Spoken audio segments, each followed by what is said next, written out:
یہ 1.7% سے تجاوز نہیں کیا، جبکہ ہمارے خطے میں 6.4% تک چلے گیا ہے، یعنی ساؤتھ ایشیا میں۔ اس میں کون سے ملک ہیں؟ افغانستان ہے، سری لنکا ہے، بنگلہ دیش ہے، نیپال ہے۔ یہ تمام وہ ممالک ہیں جو مختلف قسم کی تباہی کا باعث بنے ہوئے ہیں۔ یعنی سری لنکا میں دیوالیہ پلس انقلاب آیا، افغانستان میں 20 سال کی جنگ لگی ہوئی تھی، ان کا زر مبادلہ جو ہے وہ ان کے پاس نہیں ہے، وہ ضبط ہے کیونکہ بچوں کو سکول نہیں جانے دیتے۔ بنگلہ دیش میں انقلاب آیا، وہاں آئینی حکومت ہی نہیں ہے، کسی کو لا کے بٹھا دی ہے، ان کو یہ نہیں پتہ ان کے الیکشن کب ہونے ہیں۔ نیپال میں جو ہے ایک ماوسٹ انسرجنسی ہے، ہر دوسرے روز وہ دارالخلافہ پہ حملہ کرتی ہے، ان کو یہ نہیں پتہ ہم صبح ہیں کہ نہیں ہے۔ یعنی ایسے ممالک کا 6.4% اور ہمارا 2%، جبکہ بتایا جا رہا تھا کہ ہم کچھ 3.8% تک جائیں گے۔ اور ابھی ایک 10 سال پرانے اعداد و شمار استعمال کر کے، یہ میں نہیں کہہ رہا، ہمارے فائنانس منسٹر نے پاکستان بیورو آف اسٹیٹسٹکس کی میٹنگ کال کی، یہ اخباروں کی فرنٹ پیج کی زینت بنی ہوئی تھی آج سے 2 ماہ پہلے، جس میں انہوں نے پاکستان بیورو آف اسٹیٹسٹکس کو بولا کہ آپ ہمیں 10 سال پرانے اعداد و شمار کیوں دے رہے ہیں؟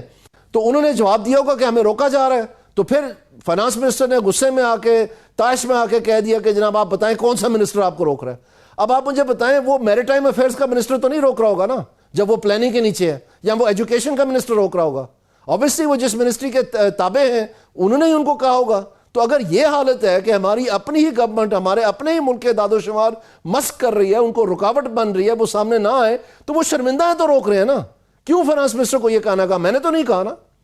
میں سمجھتا ہوں کہ یہ ایک المیہ بن چکا ہے پاکستان کا کہ جو چیز ہمیں پسند نہیں آتی اس کو پھاڑ کے پھینک دو، اس کی بات ہی نہ کرو۔ آج پہلی دفعہ پاکستان کی تاریخ میں اکنامک سروے میں ان امپلائمنٹ کے فگر ہی نہیں آئے، فگر ہی نہیں ہے سرے سے۔ چھوڑ دیں کہ اوپر کے نیچے کے، انہوں نے کہا یہ مٹا ہی دیں۔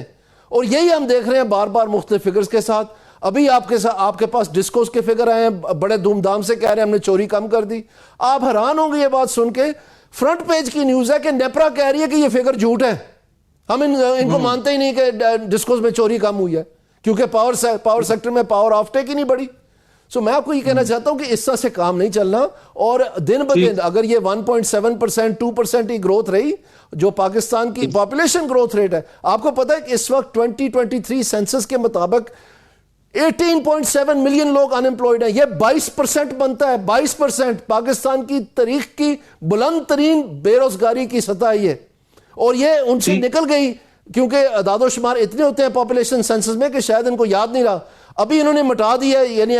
فائنانس سروے میں دیا ہی نہیں، تو ابھی آگے یہ کیا بتائیں گے ہمیں کہ یہ 6% ہے 8% ہے؟ اس کو کہاں لے جائیں گے فگر کو؟ تو یہ اب چیزیں جو ہیں وہ مل بھی نہیں رہی، اور یہ بالکل مطلب ہکے پکے رہ گئے ہیں یہ۔ ٹھیک ہے، میں آگے بات کروں گا۔ میں ذرا اکرام صاحب سے بھی پوائنٹ آف لے لوں۔ اکرام صاحب مجھے ذرا کلیئر کٹ کٹائیے، 2 اسکول آف تھاٹس ہیں کہ حکومت کا اور کئی جو معاشی ماہرین ہیں وہ یہ کہتے ہیں کہ پاکستان ایک ایٹمی طاقت ہے، وہ اتنے آرام سے ڈیفالٹ نہیں ہوتی ہے، لیکن حکومت اپنی کارکردگی کے اوپر یہ کہتی ہے کہ ملک ڈیفالٹ ہو رہا تھا، ہم نے ملک کو بچایا ہے۔ یہ اس کریڈٹ کو وہ اتنا زیادہ لیتے ہیں کہ اس سے لگتا ہے کہ حکومت نے ایک ایسے موقع پہ جب ملک بالکل ڈیفالٹ ہو چکا تھا اس کو نکال کر راستے پہ ڈالا ہے، اور اب ملک ڈیفالٹ نہیں ہے، جبکہ کچھ لوگوں کا کہنا ہے کہ نہ کل ملک ڈیفالٹ ہو رہا تھا، نہ آج ہوگا، نہ آئندہ ہوگا، کیونکہ پاکستان ایک بڑا ملک ہے، ایٹمی طاقت ہے، اسٹریٹجک پوزیشن ہے، اور ایسے اس کے پاس پاکستان کے پاس صلاحیت ہے کہ اس کو اس زمرے میں نہیں لانا چاہیے۔ اس کو ذرا کلیئر کیجیے گا۔ دوسرا سر مجھے یہ بتائیے کہ جس طرح ابھی انہوں نے کہا کہ 22% سے زیادہ اس وقت بے روزگاری ہو گئی ہے، 45% پہنچ چکی ہے خطۂ غربت کو، کئی لاکھ افراد کہا جا رہا ہے کہ پاکستان جو ہے وہ ریگولر بنیادوں پہ چھوڑ رہے ہیں، اور حکومت کا دعویٰ ہے کہ ہم معاشی میدان میں کامیابی حاصل کر رہے ہیں۔ تو اس کو ذرا سا آپ بتائیے سر کہ ہم کہاں کھڑے ہیں۔ بہت شکریہ ڈاکٹر دانش صاحب۔ جہاں تک دیکھیے ڈیفالٹ کا ایشو ہے، یہ تو ہم سب کو پتہ ہے کہ پاکستان کا جو ایکسٹرنل اکاؤنٹ ہے اس میں ایوریج ہمیں اگلے 3-4 سال تک 25 ارب ڈالر کی سالانہ ضرورت ہے۔ اتنا ظاہر ہے ہمارے ذخائر ہیں نہیں، کیونکہ بڑی مشکل سے ہم ملکوں سے لے کر کچھ ادھر سے قرضہ کچھ ادھر سے اس کو بہتر کرنے کی کوشش کرتے ہیں. اب جب کہ تھوڑی سی اسٹیبلٹی آئی تو اسٹیٹ بینک نے اوپن مارکیٹ سے ڈالر خریدے ہیں بڑی تعداد میں. ظاہر ہے جو بجٹ میں بیان کیا جاتا ہے کہ یہ اس سال واپسیاں ہوں گی, یہ سود ادا کیا جائے گا, تو اس کی ایئر مارک جب کر دیتے ہیں تو پھر اسٹیٹ بینک کی ذمہ داری ہوتی ہے اس کو پورا کرنا.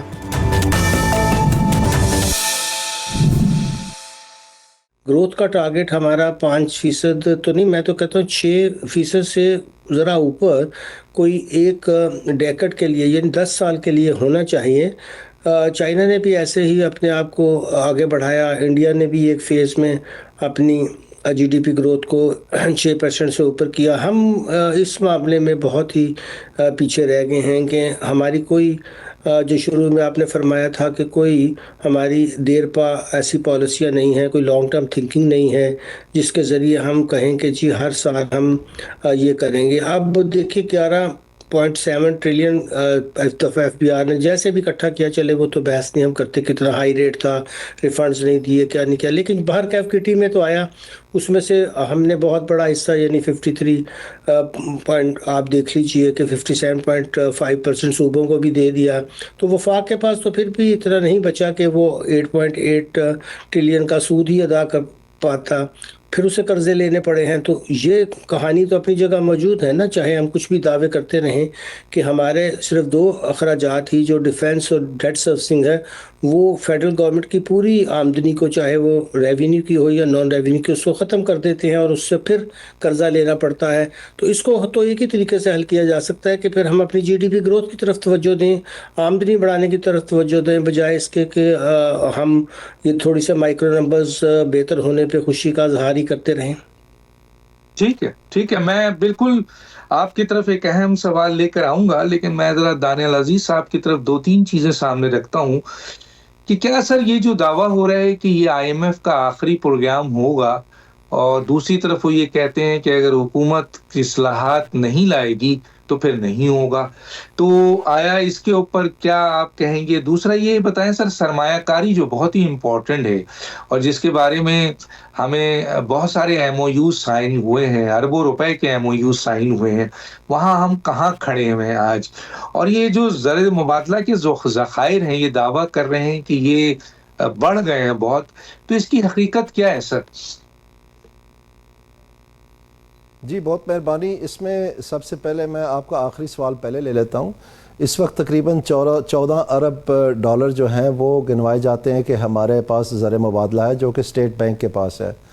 اور یہ آپ کو معلوم ہونا چاہیے جو سال 2004-2005 تھا مالی سال, اس کے دوران ہم نے 13.1 بلین ڈالر رول اوور کیے تھے. رول اوور کا مطلب یہ ہے کہ جن ممالک نے ہمیں قرض دیا ہوا تھا جیسے سعودی عربیہ, یو اے ای اور چائنا ہیں, ان کے جو پرانے قرض تھے وہ ہم نے نئے کر دیے, اور اس کے علاوہ تقریباً 1.7 بلین ڈالر ہم نے مارکیٹ سے اٹھایا. کچھ جو ہے وہ ایشین ڈیولپمنٹ بینک نے گارنٹی کر کے ہمیں اٹھوایا تاکہ شرح سود کم ہو اس پہ, اور کچھ ہم نے خود ہمت کر کے تو مختلف بینک سے ارینج کیا. تو اس صورتحال میں جو ہمارے پاس اس وقت زر مبادلہ ہے اس میں سے تقریباً $1 بھی در حقیقت ہمارا اپنا نہیں ہے. اصل حالات یہ ہیں اگر آپ سچ پوچھنا چاہتے ہیں تو. ان اے سینس میں آپ کو بتا رہا ہوں کہ ٹیکنیکلی ہم پہلے سے ہی ڈیفالٹ میں ہی چل رہے ہیں, کیونکہ اگر ہمارے پاس اپنے زر مبادلہ نہیں ہیں, سب قرض کے دیے ہوئے ہیں, اگر وہ قرض ہم سے واپس مانگ لیں تو پھر ہم صفر پہ ہوں گے اور دیوالیہ نکل جائے گا. تو آپ سمجھ لیں کہ یہ اصل کیفیت ہے. جہاں تک آپ نے دوسرا سوال پوچھا کہ پاکستان کی معیشت کے بارے میں, تو یہ میں آپ کو بتانا چاہتا ہوں کہ آخری پروگرام تو چھوڑیں, یہ جو اس وقت پروگرام چل رہا ہے اگر یہی مکمل ہو جائے تو بہت بڑی بات ہے. آپ اگلے کی بات کر رہے ہیں, مجھے تو یہی نہیں ہوتا مکمل ہوتا نظر آ رہا. اس کی وجہ یہ ہے کہ یہ جو ابھی مارچ میں ہمارا ریویو ہوا ہے اس میں تقریباً 9 خون معاف کیے ہیں, تو یہ آپ کی قسط جو ہے آپ کو ملی ہے آئی ایم ایف کی, وہ نہ کیا ہوتا تو یہ نہیں ملنی تھی. اور اسی طرح سے جن ایکشنز کو آپ نے جون کے بعد کے لیے ڈال دیا اور آئی ایم ایف مان گئی کہ ٹھیک ہے یہ تھوڑی دیر ٹھہر کے آپ کر دیں, کیا وہ ایکشنز ابھی ہو رہے ہیں یا نہیں ہو رہے ہیں؟ جو سب سے اہم چیز تھی وہ یہ تھی کہ آپ کا جو ریڈیوسڈ ٹیکسیشن ٹارگٹ تھا آپ نے وہ بھی نہیں پورا کیا. آپ تقریباً 11.7 ٹریلین پہ آؤٹ ہو گئے, جبکہ آپ نے 12.1 وتھ ریڈکشن آپ نے اکٹھا کرنا تھا, وہ بھی نہیں آپ سے پورا ہوا.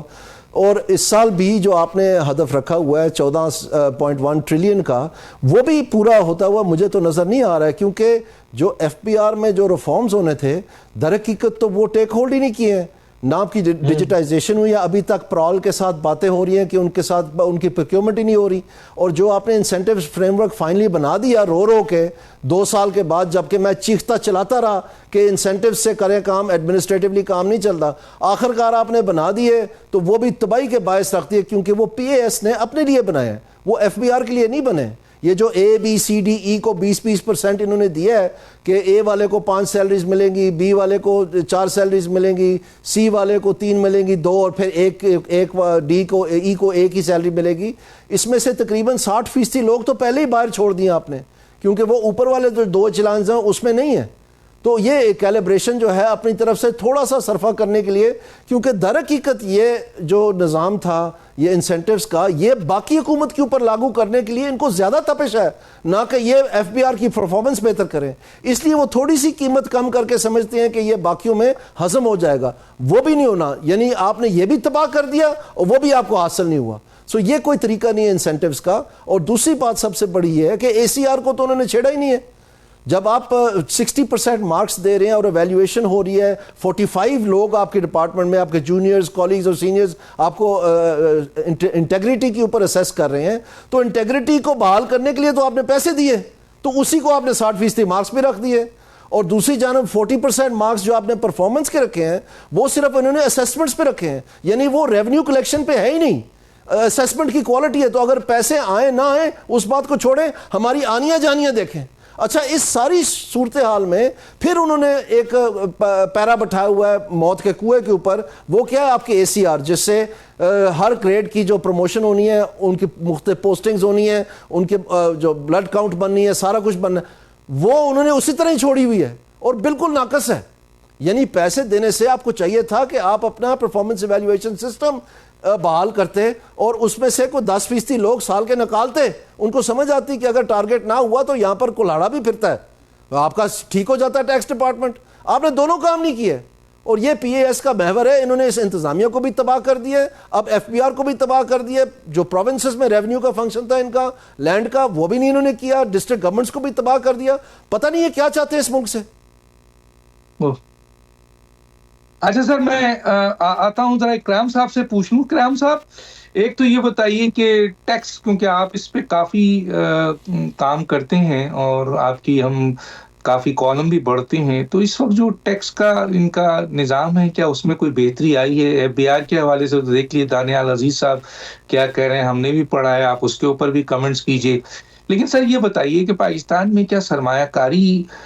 آ رہی ہے, آ چکی ہے؟ جو اتنے بڑے ایم یو سائن ہوئے تھے, کچھ تو تقریباً 27 ارب ڈالر کی بات کی جا رہی تھی. ہم کہاں کھڑے ہیں سر؟ اور اگر سرمایہ کاری آ رہی ہے تو اس کی کیا وجوہات ہے, اور اگر نہیں آ رہی ہے تو اس کی کیا وجوہات ہے؟ تو ٹیکس کا اصلاحات, ایف بی آر کے اصلاحات, اور اس کے ساتھ ساتھ ہمیں ذرا سرمایہ کاری پہ آپ بتائیے سر. جی بہت شکریہ. ان دونوں کا بھی آپس میں بڑا گہرا تعلق ہے کہ جو آپ کی ٹیکس پالیسی ہے اگر وہ بہت خراب ہو تو لوگ لوکل ہی سرمایہ کاری نہیں کر رہے, تو ہم فورن ڈائریکٹ انویسٹمنٹ جس کے لیے ایم او یو سائن ہوئے, بہت اگودو کی گئی, ایس آئی ایف سی بھی بنائی گئی, تو وہ کیوں آئیں گے؟ ظاہر ہے ہر باہر کا انویسٹر پہلے تو یہ دیکھے گا کہ اس کے جس ملک میں جانا چاہتا ہے وہاں خود سرمایہ کار جو ہیں وہ کتنے مطمئن ہیں. سرمایہ کار تو آپ نے دیکھا کہ یہ اس بجٹ کے آنے کے بعد پہلی دفعہ انہوں نے ہڑتالوں کا اعلان کیے اور گورنمنٹ کو بتایا کہ آپ بلا وجہ ہمیں اریسٹ کرنے کی, ابیٹمنٹ کی, پتہ نہیں کیا کیا لاء میں آپ نے شرطیں ڈالی ہیں. تو آپ یہاں سے ازمپشن آپ کی شروع کیا کہ ہم سب چور ہیں اور آپ کے جو آفیسرز ہیں وہ بہت اچھے ہیں. آپ انہیں کہہ رہے ہیں کہ اگر آپ نے اس خاص جو ہے وہ بینچ مارک سے آگے کی کوئی چیز خریدی تو پہلے ہم سے اجازت لیں اور بتائیں کہ اس کو خریدنے کے لیے آپ کے پاس 130% کا سرمایہ ہے. تو ان کے پاس کون سا سرمایہ ہے جس سے یہ ابھی خود ایک ہمارے سینئر منسٹر صاحب نے فرمایا کہ انہوں نے ایک ملک کے اندر ویزا اسکیم کو اویل کیا ہے. تو یہ بڑا عجیب تضاد ہے کہ جس ایڈمنسٹریشن نے ٹیکس لینا ہو وہ لوگوں سے تو یہ کہے کہ آپ صرف ہمیں کوشر فنڈز دکھائیں، اور خود ان کے آفیسر جو ہیں وہ نہ ان کی پرفارمنس اچھی ہو، نہ وہاں کوئی ایڈمنسٹریشن کے اندر ریفارمز کا کوئی بنیاد ہو، بلکہ وہاں فیوریٹزم ہو اور اپنے من پسند لوگوں کو 4 10 سیلریاں دے دی جائیں، اور جن کو پروموٹ ہونا ہے ان کو نہ کیا جائے۔ ابھی تک وہ 40 لوگ جن کے خلاف کوئی رپورٹس آئی تھی ان کو انہوں نے کوئی کام نہیں دیا، تو اگر وہ کرپٹ ہے تو نکال دیں اور ان کو موقع دیں۔ صرف انٹیلیجنس کی رپورٹ کے اوپر ان کو ایک طرف رکھا ہوا ہے، تو یہ 40 جو 21ویں گریڈ کے لوگ ہیں، ان کے بارے میں پھر کیا اس ایڈمنسٹریشن کے بارے میں لوگ رائے قائم کریں گے؟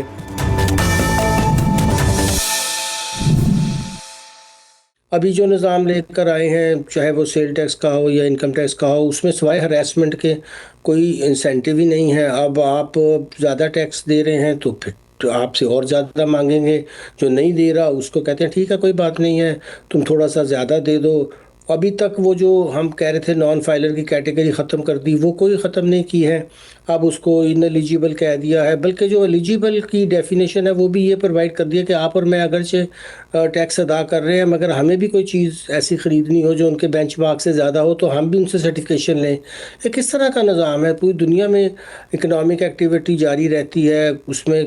کئی دفعہ ایسا بھی ہوتا ہے کہ کوئی انفارمل کام بھی ہو رہا ہوتا ہے، مگر ظاہر ہے ٹیکس ایجنسی کا کام ہے کہ وہ دیکھے کہ کہاں کہاں ٹیکس اویڈ ہو رہا ہے، اور جہاں تک ایسے محکمے ہیں جہاں پہ یہ ہو کہ آپ کو کوئی ایلیگل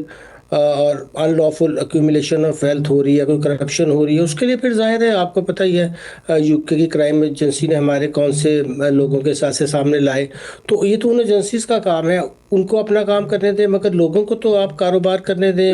ان کو آپ مناسب ٹیکس ان سے لیں۔ اب سرمایہ کاری کی میں آپ سے عرض کروں کہ کوئی بھی دنیا کا ملک ایسے یہاں آنا چاہے گا جہاں ریٹ آف ٹیکس اب 55% ہو، 60% ہو، یعنی اس میں پھر ورکر ویلفیئر فنڈ بھی ڈال لیں، پارٹیسپیشن فنڈ، یہ سارے ٹیکسز ہی ہیں، چاہے آپ اسے پیٹرولیم لیوی کہیں، چاہے آپ اسے انوائرمنٹل، سارے وہ تو اپنی کاسٹ میں ڈالیں گے نا اس کو، تو اس کاسٹ کے اوپر، اور جہاں مارک اپ ریٹ بھی اتنا ہائی ہو، جہاں پالیسیز بھی جو ہیں وہ انفیوریبل ہوں اور بدلتی بھی رہیں، تو کون آنے کی جسارت کرے گا؟ ظاہر ہے کوئی بھی یہ رسک نہیں لے گا۔ تو جب اپنے لوگ ہی سرمایہ کاری نہیں کر رہے ہیں اور وہ کم سے کم ہوتی جا رہی ہے، تو ہم باہر کے لوگوں کو کی کیا شکایت کریں گے؟ تو پہلے اپنے نظام کو درست کریں، اس کی جہاں جہاں ریفارمز ہونی ہے۔ اب یہ تو نہیں کہہ سکتے کہ ریفارمز کا پتہ نہیں ہے، سب کو پتہ ہے ریفارمز کون سے کس جگہ ہونی ہے، اس کے بارے میں آپ باہر کے اداروں سے قرضے لے لے کر بھی ہمیں اس میں بھی پھنسا دیتے ہیں، اور پھر کرتے بھی نہیں ہیں، تو کتنے اور ریفارمز پروگرام کریں گے؟ اب تو یہ پروگرام چھوڑ کر، ریفارمز کی ایجنڈے کی باتیں چھوڑ کے کچھ کر کے دکھائیں۔ ابھی آپ دیکھ لیجئے کہ پرال کے بارے میں وزیر اعظم نے نئی ایک کہہ دیا کہ 6 مہینے میں اس کو ٹھیک کر لیں، ڈسمینٹل کر دیں، تو آپ کو ابھی تک یہی نہیں پتا کہ آپ کی ڈیجیٹائزیشن جس ادارے نے کرنی ہے وہ خود ہی اس کی وائبلٹی ہے کہ نہیں ہے، تو باقی کو آپ کیا کہیں گے؟ تو یہ مسائل فنڈامنٹل نیچر کے جو ہیں، جب تک ان کو حل نہیں کرتے تو سرمایہ کاری کے بارے میں تو بھول ہی جانا چاہیے، اور سرمایہ کاری نہیں ہوگی تو جی ٹی پی گروتھ بھی نہیں بڑھے گی، اور پھر جو شروع میں آپ نے فرمایا کہ ہماری حالت وہی رہے گی کہ مزید سود ادا کرنے کے لیے بھی قرضے لیتے رہیں گے، اور لوگوں کو یہ پکچر پینٹ کرتے رہیں گے کہ سب اچھا ہے، اب مائکرو نمبرز اچھے ہو گئے، اور جو بنیادی پرابلمز ہیں وہ سرمایہ کاری کے، جی ڈی پی کے، امپلائمنٹ کے، غربت کے، اس کی طرف حکومتیں جو ہیں وہ پہلو صحیح کرتی رہیں گی۔ ٹھیک ہے سر، دانیال عزیز صاحب یہ بتائیے کہ ایک تو تاجر دوست اسکیم کیوں ناکام ہوئی، کہا جا رہا ہے ناکام ہو گئی ہے، اس کے اوپر بھی کیجیے۔ دوسرا سر، پاکستان کی جو ایکسپورٹ ہے سب سے زیادہ یقیناً جو ڈیل ہوتی ہے وہ امریکہ سے ہوتی ہے، اور ابھی امریکن ٹیرف کی بات کی جا رہی ہے، اس پر حکومت کے کئی لوگ بہت خوش ہیں کہ ہم پر بہت کم ٹیرف لگا ہے، تو کیا پاکستان کی معیشت کو اس جو ہم وہاں بھیجتے ہیں امریکہ، اس کیٹیگری میں، کیونکہ ہم سب کیٹیگری میں تو نہیں ہے نا، ہم تو بہت محدود کیٹیگری میں ان کے ساتھ جو ہے وہ ایکسپورٹ امپورٹ کرتے ہیں، تو اس پہ اس امریکن ٹیرف سے کیا فائدہ ہوا اور کیا جن پروڈکٹس کو ہم امریکہ کی طرف لے جاتے ہیں وہاں پاکستان میں اس کی کیا پوزیشن ہے, کیا حیثیت ہے اس وقت سر؟ جی میں آپ کے امریکن ٹیرفس کے حوالے سے ضرور جواب دیتا ہوں اور تاجر دوست ایپ کا بھی, لیکن میں ایک جملہ بولنا چاہوں گا. جو پچھلا سوال آپ نے پوچھا تھا کہ سرمایہ کاری نہیں ہو رہی, یہ میں آپ کو بتا دوں کہ پاکستان میں ایک فگر ہے اکنامکس کی, اس کو گراس فکس کیپٹل فارمیشن کہتے ہیں,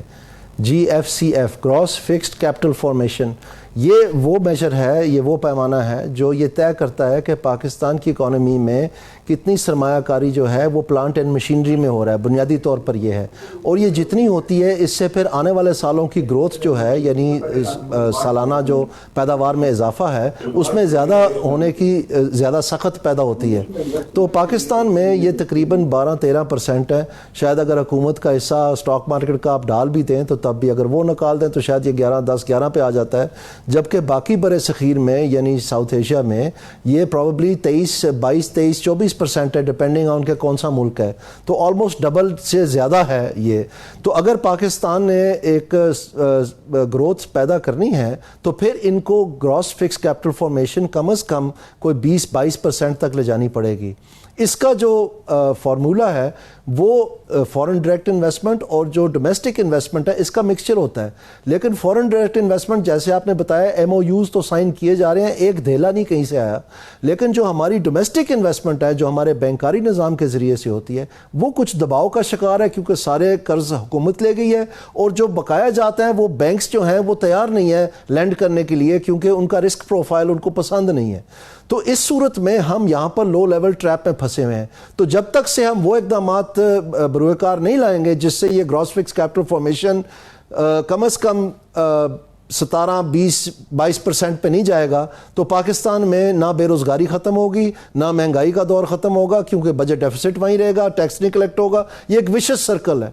اب میں آتا ہوں اس کی طرف جو, اور اس میں ان کے کسی پلان میں یہ نہیں ہے کہ یہ کام کرنا ہے. اس لیے میں کہتا ہوں کہ یہ سارے پلان امپلیمنٹ بھی ہو جائے, پاکستان وہیں کا وہیں کھڑا رہے گا, یعنی یہ حکومت فارغ ہے.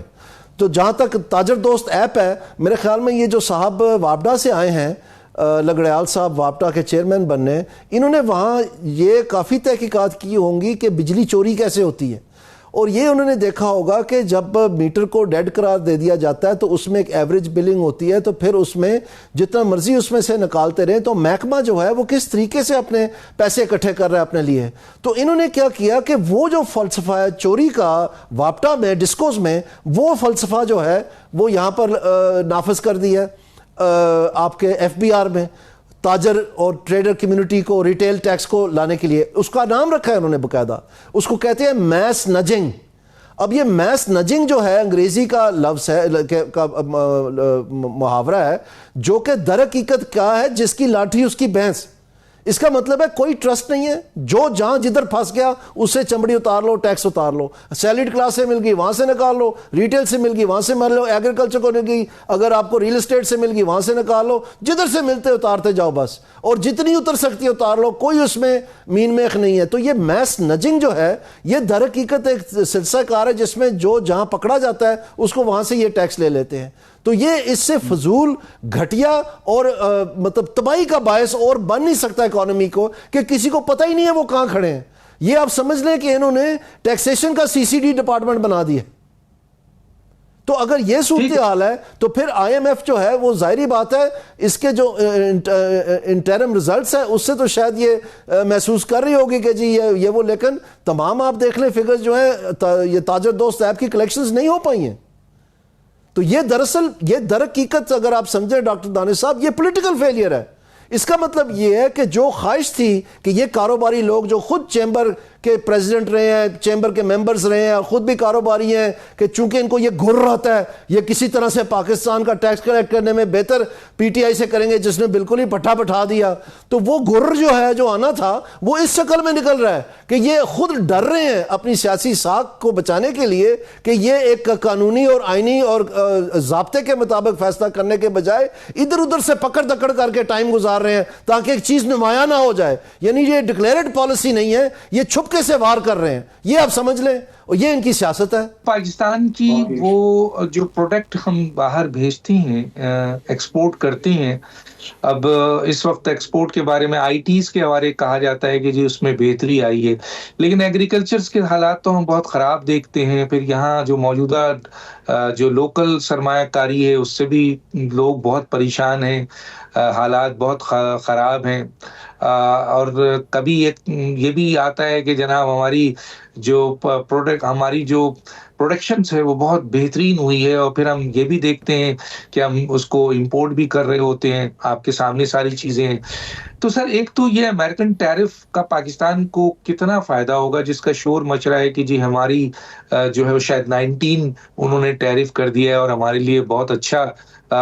فیور ہے. تو کیا ایسی پروڈکٹ ہے جو اس 19% ٹیرف کی بنیاد پر پاکستان کی معیشت کو بہت بڑا فائدہ دے گی؟ اور دوسرا یہ بھی سر بتائیے کہ یہ جو ہمارے ہاں جو پروڈکشن ہے, جو کچھ بھی ہے, جو دعویٰ کیا جا رہا ہے, اس میں کس حد تک ہے کہ ہم ان چیزوں کے اوپر جو میجر ہماری پروڈکٹ ہے, جو بیس ہے ہماری, اس میں ہم نے اچھائی اب تک لے آئے ہیں؟ جی, ایکسپورٹ کا معاملہ بھی اتنا ہی خراب ہے جتنا کہ ابھی ہم نے ایف پی آر کی بات کی. یہ ایکسپورٹ کے بارے میں بھی عرصہ دراز سے پالیسیز, کمیٹیاں, کیا کیا نہیں ہم نے اس کے ضمن میں کیا, مگر رہ دے کہ وہی ہماری 35 بہت ہم کوشش کریں تو 35 بلین تک پہنچ جاتی. جبکہ اب گارمنٹس کے اندر ہی بنگلہ دیش جہاں پولیٹیکل ہم کہتے ہیں جی اسٹیبلٹی نہیں ہے, سری لنکا کو دیکھ لیں, ہمارے ارد گرد ممالک ہیں جو اب 60 بلین کی تو صرف گارمنٹ کی ایکسپورٹس ہی کر رہے ہوتے ہیں. ہم نے نہ تو اس میں کوئی ویلیو ایڈیشن کی ہے, اور وہاں بھی جو یہ ٹیکسٹائل کی ایکسپورٹ کرتے ہیں ان کا ایک ہی شور شرابہ ہوتا ہے کہ جی کمپیٹیٹیو ٹیرفز نہیں ہیں, آپ ہمیں مہنگی بجلی دے رہے ہیں تو ہم کیسے کمپیٹ کریں, تو آپ ہمیں کچھ اور نہ دیں, کم از کم بجلی تو ہمیں کمپیٹیٹیو ریٹ پہ اس ریجن کے مطابق دیں. وہ ہم سستی کرتے نہیں ہیں کہ ظاہر ہے اس کے اندر آپ کو پتہ ہی ہے کہ آئی پی پی سے لے کر ہم نے کیا کیا رونے روئے ہیں. مگر اتنے عرصے میں انرجی کا مسئلہ, جس ملک میں انرجی کی کاسٹ اتنی ہائی ہو وہ کیسے ترقی کرے گا, کیونکہ وہ تو ہر جگہ استعمال ہونی ہے. اب تو یہ حال ہو گیا ہے کہ یہ جو ہم نے ٹیکسٹائل کی ایکسپورٹ کی بات کی, اس کے مقابلے میں دیکھ لیں کہ ہم نے کپاس کتنے کی امپورٹ کیا ہے, تو ٹیرف میں کیا امریکہ کو فائدہ ہوگا, ہمیں کیا فائدہ ہوگا؟ اب ہم کہہ رہے ہیں کہ اگر ہم امریکہ سے کاٹن لیں گے تو اس پہ 0 ٹیکس ہوگا, تو ٹھیک ہے, ہمیں تو یہ سستی مل جائے گی, اور ہمیں 0 لے کر, چونکہ 18% لوکل پہ تھی اور وہاں 0 کیا ہوا تھا پہلے بھی ٹیرف, تو لوگ شور مچا رہے تھے کہ جی لوکل کے اوپر آپ نے ٹیکس لگا دیا اور آپ نے امپورٹ پہ 0, تو پہلے بھی 0 تھی, تو اس سے کیا فائدہ؟ کچھ بھی نہیں ہوا ہے. یعنی کہ اگر آپ دیکھیں تو نیٹ پھر ایکسپورٹ تو کچھ بھی نہ ہوئی. اگر آپ نے مہنگی امپورٹ ڈالر ٹرمز کے اندر اگر آپ اس کو کنورٹ کریں گے اور پھر بیچیں گے تو ظاہر ہے وہ آپ نے تو وہی قصہ ہے. تو یہاں بھی ہمیں یہ پتا ہے کہ ہم نے ایکسپورٹ کرنا کیا ہے, ہمارے پاس دینے کو کچھ ہے, رہ دے کہ وہی 4-5 چیزیں ہوتی ہیں جس کا ہم پچھلے آپ دیکھ لیجئے 80 سال پاکستان ہونے کو آئے ہیں, اور ہم کوئی ایسی اپنی ایکسپورٹ کی بیس ہی نہیں بنا سکے ہیں.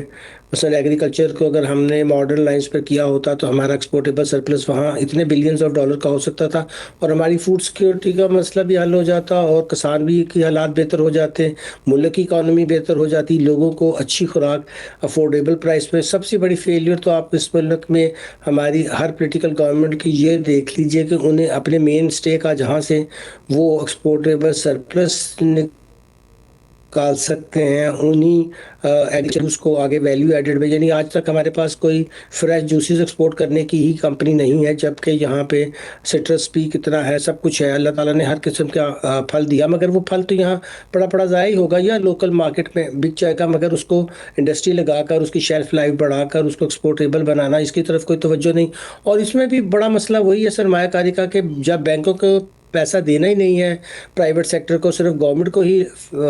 جو ہے لینڈنگ کرنی ہے اور وہ سیف ہے,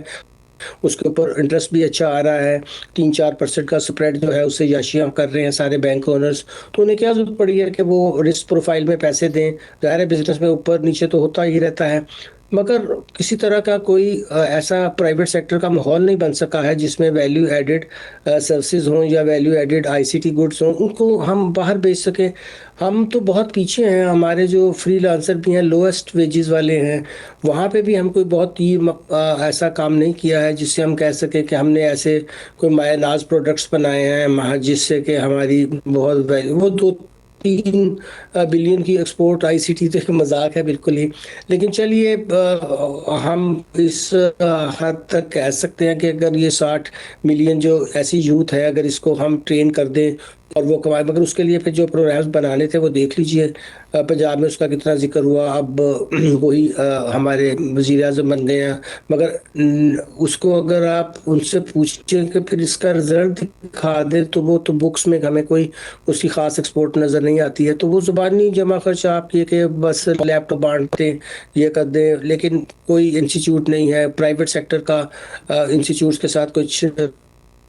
واسطہ نہیں جہاں وہ اپنی مرضی کے کسٹمائز کے ساتھ لوگ تیار کرا سکیں، پھر اس کے ذریعے اپنی ڈیجیٹائزیشن، کیونکہ کوئی بزنس مین بھی اپنے اندر R&D اور ڈیجیٹائزیشن کا قائل نہیں ہے، کیونکہ اس کو بھی ٹیکس چوری کرنا ہے، بجلی چوری کرنی ہے، گیس. تو سارا ملک کو ایک ہی رینٹ سیکنگ پہ لگا دیں گے جب آپ، تو وہ کیوں ہارڈ ورک کریں گے، کیوں پھر ایسی ایکسپورٹ کی طرف توجہ دیں گے جو دنیا میں کمپیٹیٹیو ہوں، جس میں ویلیو ایڈیشن ہو. تو پورا ایک ماحول جو ہے وہ سیاسی طور پر جب رینٹ سیکنگ کا ہو تو نیچے پرائیویٹ سیکٹر بھی رینٹ سیکر بن جاتا ہے، کیونکہ پھر انہیں پتا ہوتا ہے کہ رینٹ سیکنگ نہیں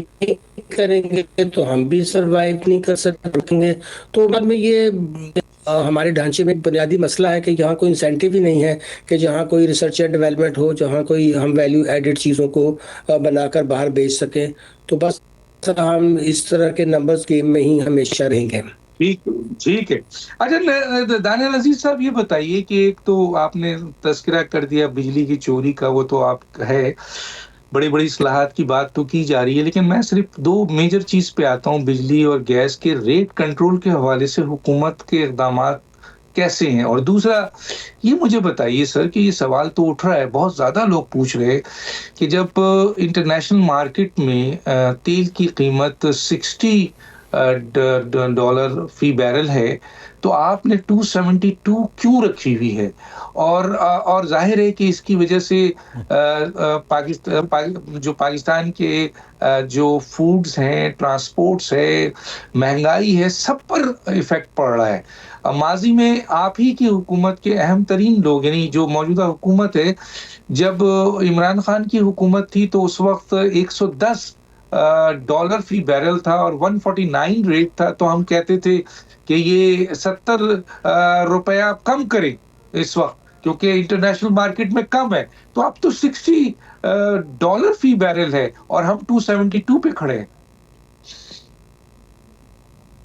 جی بالکل، یہ انتہائی زیادتی ہے. یہ پیٹرولیم ڈیولپمنٹ لیوی جو ہے یہ در حقیقت ایک طرف پیٹرولیم ڈیولپمنٹ کے لیے ہے، دوسری طرف یہ کہتے ہیں کاربن ایمیشنز کا ہم نے ٹیکس لگانا ہے. یعنی آپ ایک طرف پیٹرولیم ڈیولپمنٹ لیوی اس لیے کیونکہ آپ پیٹرولیم کو ڈیولپ کریں، یعنی کاربن بڑھائیں تاکہ وہ پیٹرولیم ڈیولپمنٹ ہو، اور دوسری طرف آپ کہہ رہے ہیں کہ کاربن ٹیکس کی بھی اسی کے اوپر لگانا ہے ہم نے. تو آپ یہ دیکھیں کہ بیچارے غریب کو تو آتے جاتے چپیڑیں لگ رہی ہیں، اور یہاں تک کہ قانونی ضابطے کے مطابق جو آخری حد تھی پیٹرولیم ڈیولپمنٹ لیوی وہاں تک پہنچ سکی تھی حکومت، لیکن اس کے باوجود راتوں رات بائی سرکولیشن سمری سرکولیٹ کر کے کیبنٹ سے اپروول لے کے آرڈیننس پریزیڈنٹ سے کروا دیا تاکہ $8 مزید بڑھا سکیں یہ پیٹرولیم ڈیولپمنٹ لیوی جو ہے. تو آپ یہ سراسر زیادتی ہے، اس میں صرف گورنمنٹ کا فیلئر ہے کہ یہ اپنا ٹیکس جو ہے وہ ایک پراپر جن حلقوں کو دینا چاہیے ان سے اکٹھا کر نہیں سکتی. جن کے چہیتے حلقے ہیں جو کہ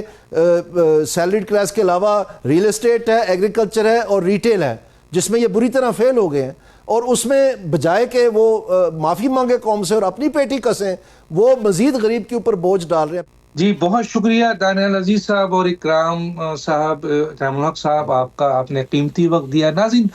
یقیناً پاکستان کی جو معیشت ہے اس کا اگر وہ آسمان پہ بھی چلا جائے، لیکن اگر اس کی ریفلیکشنز